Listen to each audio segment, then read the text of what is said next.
So we're starting with NFL, and last night was the first round of the NFL draft. It's the one night of the year where fan bases can delude themselves for just a moment that their team is well run and that the future is better than the past.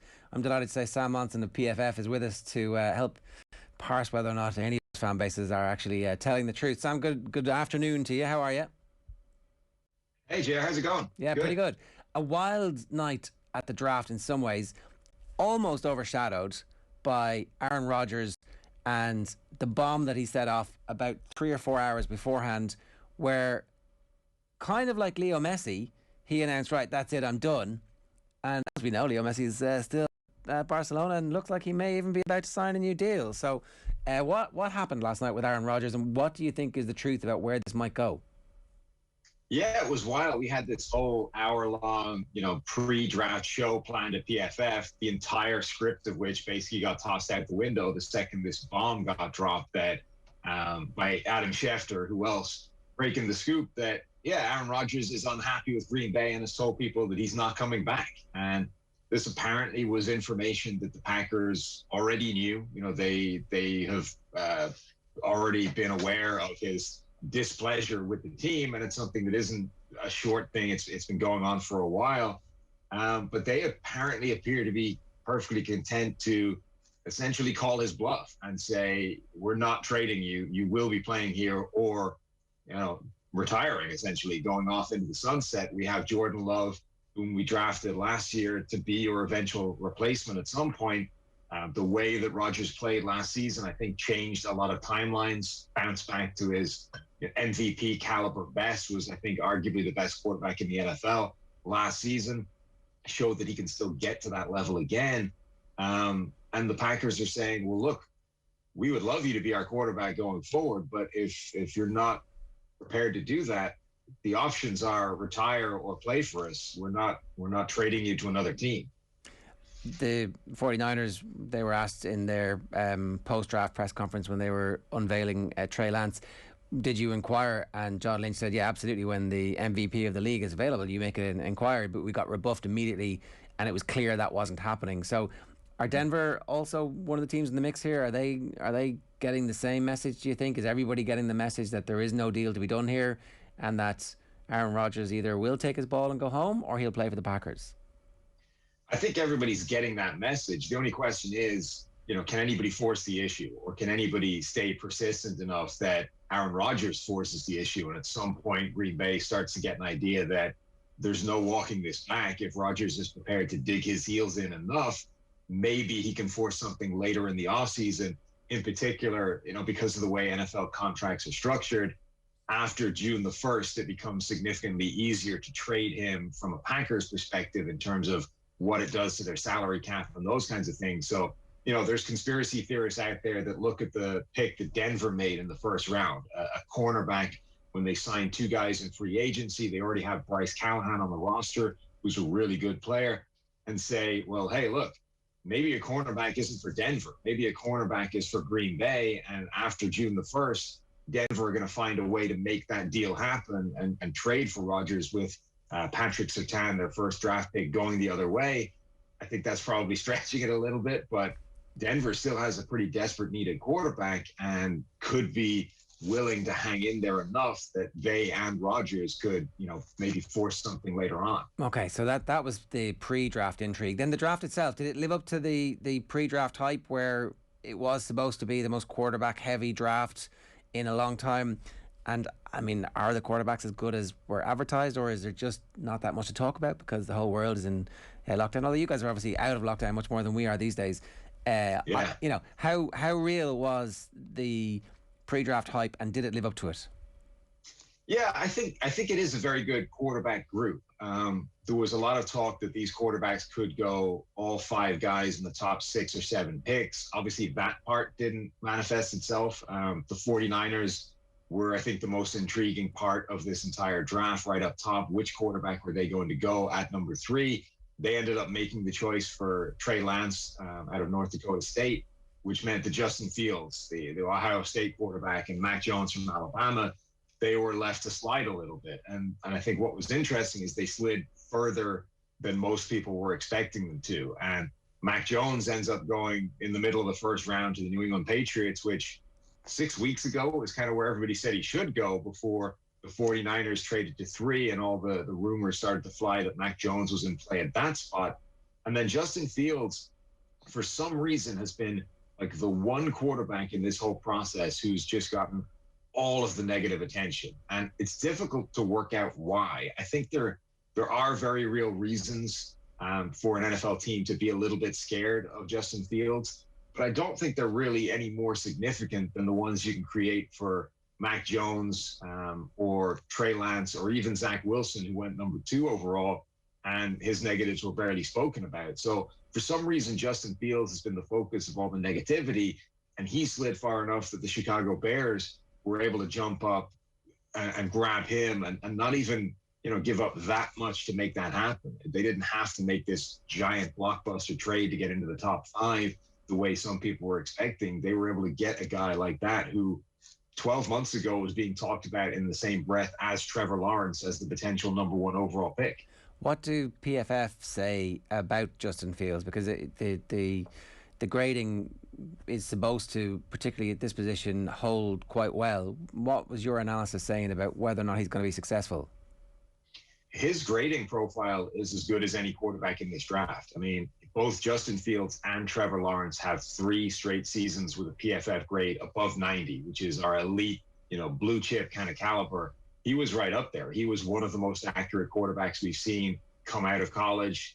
He's got a great arm. He makes a lot of big time throws. He doesn't make many mistakes, has a very low turnover worthy play rate as well. So statistically, his profile is as good as anybody in this draft class, including Trevor Lawrence. The reasons to be concerned about Justin Fields are things that you have to tease out from the tape and be a little bit more, they're a little bit harder to grasp, a little bit more intangible. And it's things like, how long he sometimes takes to process things. It's not that he can't process them or he doesn't process them well.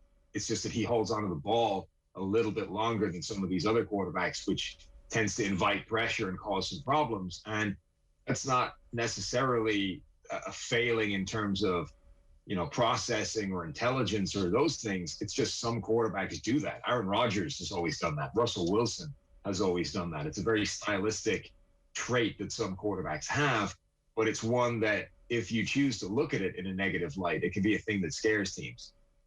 You mentioned the 49ers at the 3rd pick. So for people unfamiliar, they'd essentially handed over a bounty of picks to move from 12 to 3 and have given away their first round pick for the next 2 seasons after this season. So they went all in to get a quarterback, and there was big debate about who they were going to pick.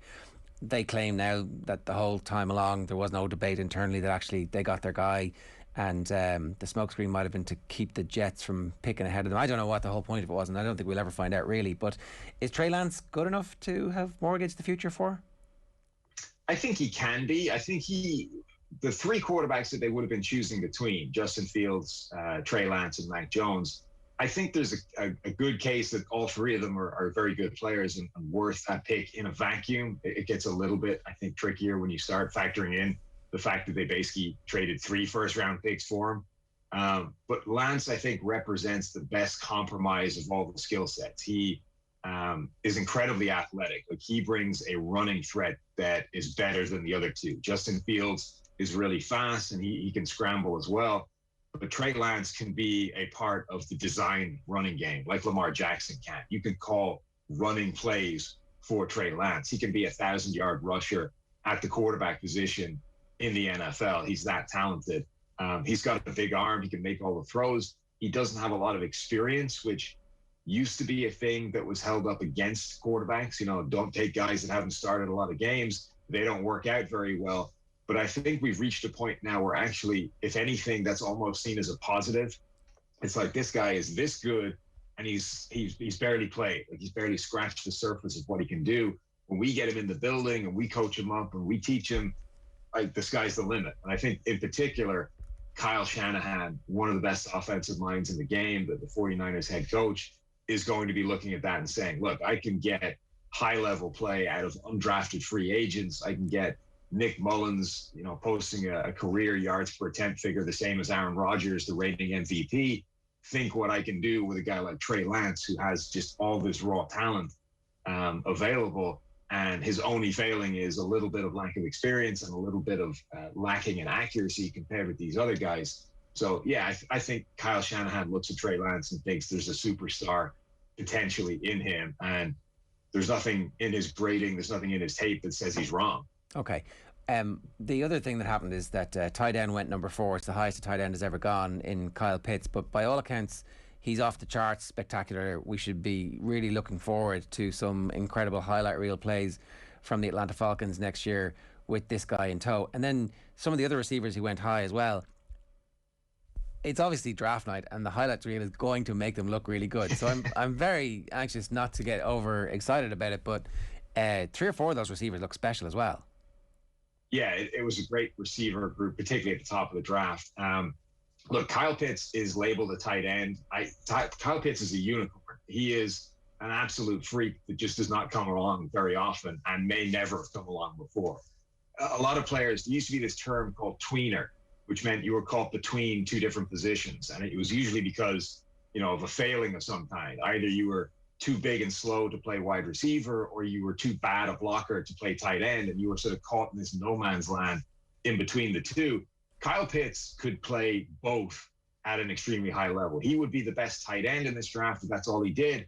And I think he would be the best wide receiver in this draft if that's all he played. If he never played tight end, he's that special. He's big, fast, has the longest wingspan they've ever measured at the combine, like just an absolute physical freak.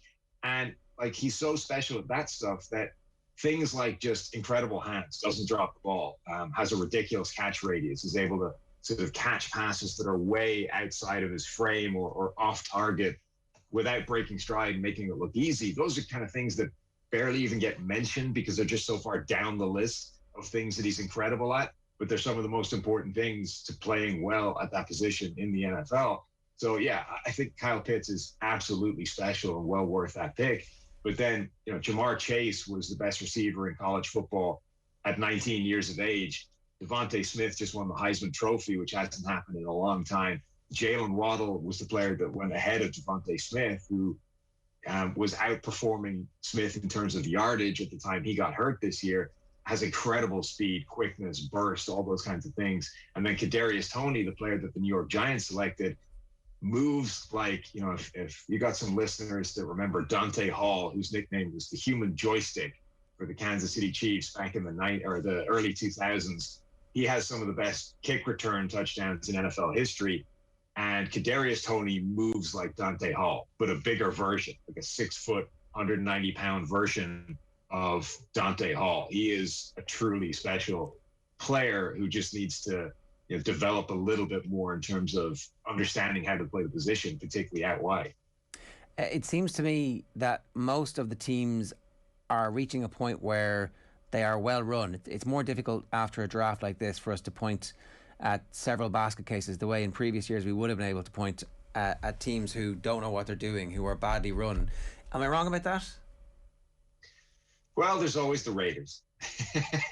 No, I think you're right that the overall baseline of teams, at least including the same information as everybody else, is probably higher than it's ever been. And then this year, I think, is probably a strange year as well because of COVID and lack of sort of face time in a lot of instances with players and medicals and all the sort of ramifications of that. Just a general lower level of overall complete knowledge that teams have on each draft prospect. So one of the comments that everybody had about this draft is that it's one of the most predictable is the wrong word, but it's one that stuck as close to the consensus as we've ever seen. A guy called Josh Norris, who works for Underdog Fantasy over here, set the record, the Huddle report of like the most accurate mock draft of all time. It was the sort of the best predicted first round that there's ever been.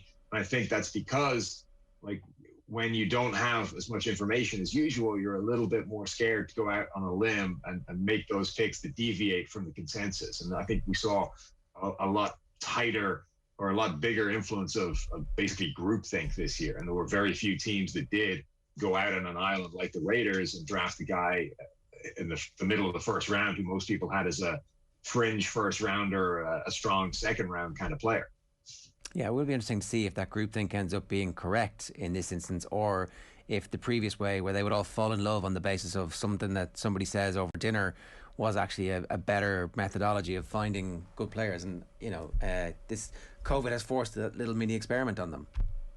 Yeah, I think ultimately it'll probably end up in the same kind of ballpark, right? Like, all of this is the famous phrase that the draft is a crapshoot. I think that remains true. It's just such a huge degree of randomness that either way, there's no evidence that teams that draft very differently from other teams do it better.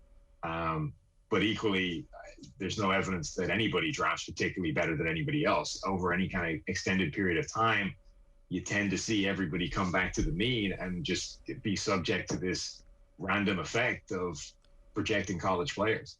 Last question for me on the point about the quarterbacks and the fact that 5 QBs go in the first whatever number of picks it was, 14 or 15, wherever the Patriots picked. In any normal year, the first 5 QBs picked, 2 might make it, and 1 will stick around for a little while, become a replacement, and 2 are out of the league by the end of their first contract, or we never really see from them again. They might end up holding a clipboard but never actually being relevant. The way that the 5 QBs have fallen to their respective teams, for the first time in a long time, the fit seems to make sense for most of them. Does that mean... Yeah, it does. Does that change things about the potential for a good outcome? I think Mac Jones landed in a great spot in New England. I really like his potential now to grow and flourish and develop at a rate that isn't oppressively demanding in terms of he doesn't need to be good tomorrow, which he would have been in San Francisco. I like Justin Fields in Chicago as well. I think that's a very good fit. Matt Nagy, I think, is a good quarterback coach and an offensive coach. He just hasn't had the tools to work with in the past couple of years. Trey Lance to San Francisco, obviously the 49ers and Shanahan's system is incredible. I would expect Lance to be the best of the group right out of the gate. And then the question is, how good is the situation around around Zach Wilson in New York and Trevor Lawrence with Jacksonville? And those are the 2 biggest question marks, I think, because, the Jets are making moves or making strides in the right direction, but they've still got a way to go. And then the Jags had the furthest to travel. That's why they were picking number 1 overall. But Trevor Lawrence is the cleanest quarterback prospect we've seen for years. He's being talked about as, the greatest prospect since X, Andrew Luck, 2012, Peyton Manning in 98, John Elway back in the 80s. Like, that's the kind of company that Trevor Lawrence keeps as a draft prospect. So in theory, he's best suited to kind of offset any failings that the Jags have. You're right. Like, ultimately, 1 or 2 of these guys are probably going to bomb out of the league or not be here in a couple of years. But it is difficult to, obviously identify which one it is based off either fit or the fact, or just temperament or whatever it is this year. Will you get to see the Leinster game this weekend, or is life just too busy on draft weekend? When's it on? I don't even know when it's on. So maybe I'll try. Yeah, it's they've got La Rochelle in the semi-finals up against Ron Nogara, so it'll be Saturday. I don't know what time your time, but Saturday's pretty busy, but if I can, I'll be watching. Sam, good to see you. Hope all's well. You too. Take it easy, Ger.